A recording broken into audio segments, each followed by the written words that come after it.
حاجی یک تا توزیع کردن حاجی ما مسافر قمچین میکنه به مردمی رشکیه بزرگرسیم زیارتچه چهارده زیارتچه کجای دستی پارچه کنی مسافر هوا یه بار دیگه به خودتون تو خیالش نمیشیسته خود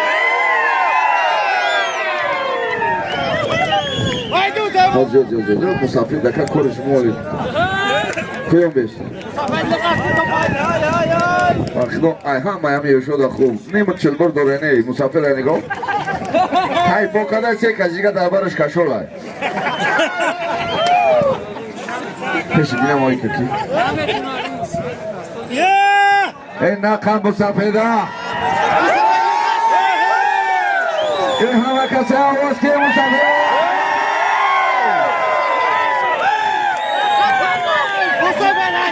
ای بچه در حقیقت یه سر رحمت کرد نگاهی نداد چی دار بوده تحریکش مونده یادی ولی هم بزاویت هم بچه قطع تکه میگلت آنش همونده ای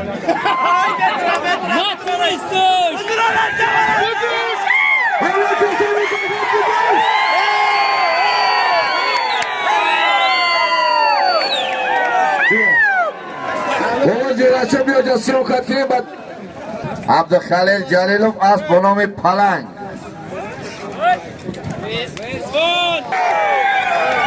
نازم ای بچه هایی که پول نکنید بله ها که بچه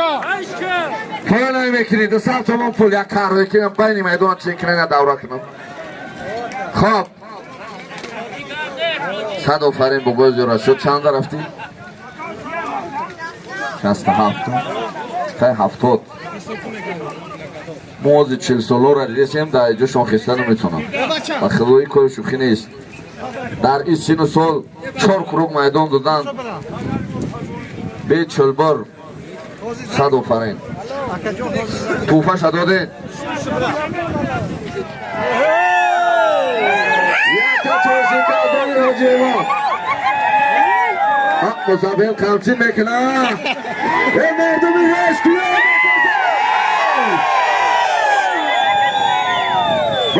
بزرگرسیم زیارتچه چهارده زیارتچه کجای دستی پارچه کنی مسافر هوا یه بار دیگه به خودتون تو خیالش نمیشیسته خود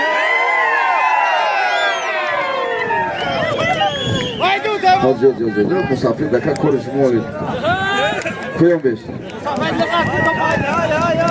آخدو ها مایمی شده خوب نیمت چلبر دورینه مسافر نگاه های بوکاده چه کجیگه دربارش کشول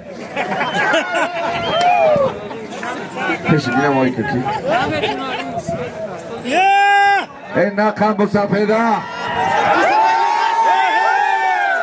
این همه کسی آواز که مسافر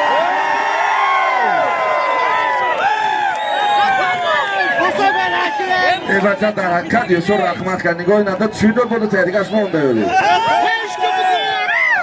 ولی هم بزاویت هم بچه قطع تکه میگلت آنش همونده ای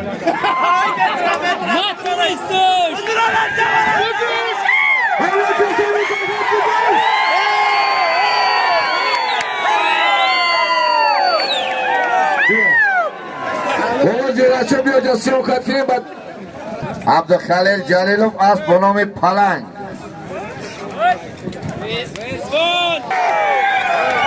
نازم ای بچه هایی که پول نکنید بله ها که بچه پول نمیکنید 200 تومان پول یک کار بکنم بینی میدون چین کنین دوره کنم خب 100 آفرین بگوز را شد چند رفتی؟ 67 تا 70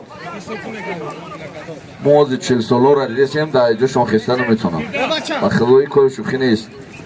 در این سین و سال 4 کروگ میدان دادن به چلبر 100 آفرین توفه شد داده